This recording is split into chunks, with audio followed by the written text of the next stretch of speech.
Bonjour, bienvenue dans ce nouvel épisode de mon podcast IMO. On est en live du Rent qui fête ses 10 ans, les 10 ans de la PropTech. Et j'ai le plaisir de retrouver Isabelle Larochette. Bonjour Ariane. Isabelle, fondatrice de I Love You, qui fête aussi ses 10 ans en grande pompe au Rent. Oui. Cette année en 2023. Voilà. Alors, 10 ans déjà. 10 ans déjà, on s'est rencontrés il y a 10 ans, Oui. 2013.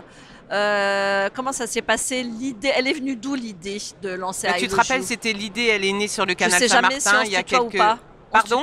Je sais jamais si on se tutoie ou pas. On se tutoie, On se c'est plus tutoie. sympathique. Allez, Au on bout de se 10 tutoie, ans, c'est on plus peut vrai quand même, surtout. non? Ouais, alors, Hein, puis il y a surtout 10 que... ans, tu Ah, te promènes, canal Saint-Martin. Alors je me promène pas, j'habite canal Saint-Martin. Et du coup, je vois ce qui se passe.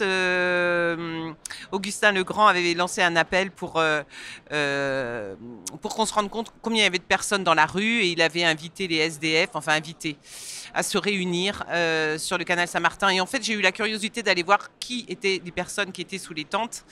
Et là, j'essaie de faire vite. J'ai pris la claque de ma vie en voyant effectivement des jeunes travailleurs qui travaillaient mais qui ne pouvaient pas se loger, des personnes âgées qui devaient choisir entre se loger ou se nourrir, et des personnes qui avaient eu des accidents de vie qui les ont amenés d'une façon vertigineuse dans la rue ou dans des situations très très précaires. Et là, je me souviens de notre première rencontre où tu me disais, moi j'étais agent immobilier, je voyais ces gens-là et je me suis dit, ça ne peut pas continuer comme ça. Oui, je me suis dit, moi, petit agent immobilier, qu'est-ce que je peux faire, hein? Voilà, c'était la question.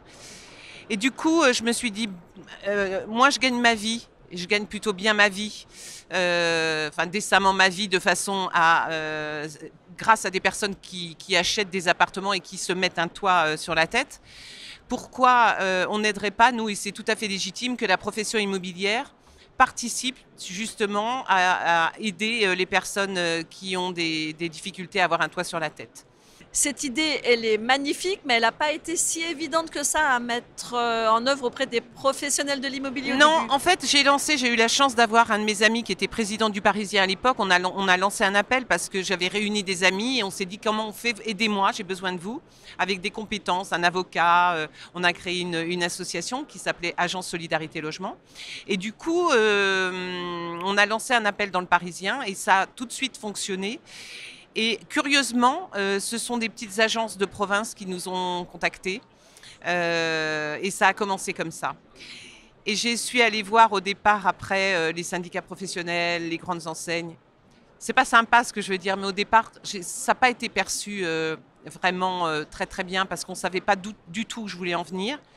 Et je pense qu'aujourd'hui, on peut quand même se glorifier d'être la fondation qui réunit peut-être pas tous, mais en tout cas une grande partie de la profession immobilière, et d'avoir, grâce à ces partenaires qui ont compris qu'il était nécessaire de faire quelque chose, on a fait un travail formidable depuis 10 ans et je les remercie. Et grâce à ton formidable travail aussi de conviction.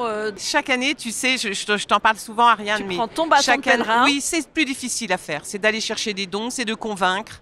J'ai réfléchi ce matin à une autre façon de faire, peut-être pour que ça soit un petit peu plus facile et qu'on puisse avoir une régularité en fait dans nos actions, même si on fait beaucoup d'actions et que cette année on va aider les étudiants en grande précarité.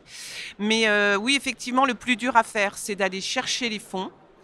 Le plus agréable à faire, c'est de remettre les fonds aux associations sur le terrain parce que franchement, redonner le sourire, c'est formidable. Alors, qu'est-ce qu'on peut faire aujourd'hui pour aider I Love You? Je suis professionnelle de l'immobilier. Et alors, tu es Pour professionnel. aider pour participer au mieux logement plutôt qu'aider I Love You d'ailleurs. En fait, d'abord, je voulais juste rappeler que chaque année, on a la journée Solidarité Logement, qui est le point d'orgue en fait de la fondation, à savoir qui se passe depuis quelques années sur le Rhin d'ailleurs, et je remercie Stéphane pour nous accueillir comme il le fait à bras ouverts. On peut Aujourd'hui, pour aider la fondation, c'est le nerf de la guerre, c'est d'avoir de l'argent pour pouvoir aider. C'est l'argent qu'il faut. Et donc, on peut aller sur le site fondation-ilojou.fr. Donc, et qui est une fondation sous l'égide de la Fondation de France. Voilà, on est une fondation sous l'égide de la Fondation de France. Alors, ça a toute son importance parce que on a l'assurance que les fonds soient bien, utilisés.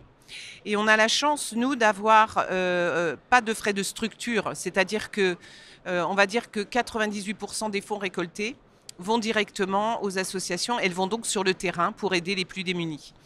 On a un partenaire qui finance ma collaboratrice Marie, qui fait un travail d'enfer.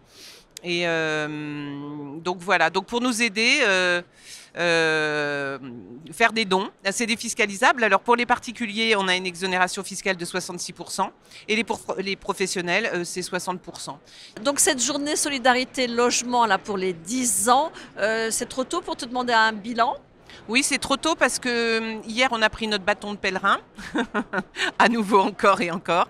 Et on fera le point fin décembre, parce que j'incite vraiment les agents immobiliers à le faire maintenant, enfin tous les professionnels de l'immobilier, quels qu'ils soient, en tout cas toutes les entreprises qui tournent autour de l'habitat, puisqu'on parle en année fiscale et que le don qui est fait cette année, pourront le déduire à la fin de l'année. Voilà. Donc vous avez compris le message, il est très clair. I Love You Fondation, I Love You. Isabelle Larochette, merci beaucoup. Merci à toi. Et puis bravo pour cette magnifique idée, et puis bravo aussi pour l'équipe qui t'entoure, et je pense notamment à Marie. Voilà, merci à Marie, merci à toute l'équipe de gens qui m'entourent, dont je peux le dire, hein, c'est pas tu en fais partie maintenant, Ariane, et c'est formidable. Et c'est une très belle aventure et qui continue et qui continue. Et on en reparle très vite. Voilà, merci beaucoup. Quant à moi, eh bien, je vous dis à très vite aussi pour un nouvel épisode de mon podcast IMO à écouter tous les jours sur MySuite IMO et sur toutes les plateformes.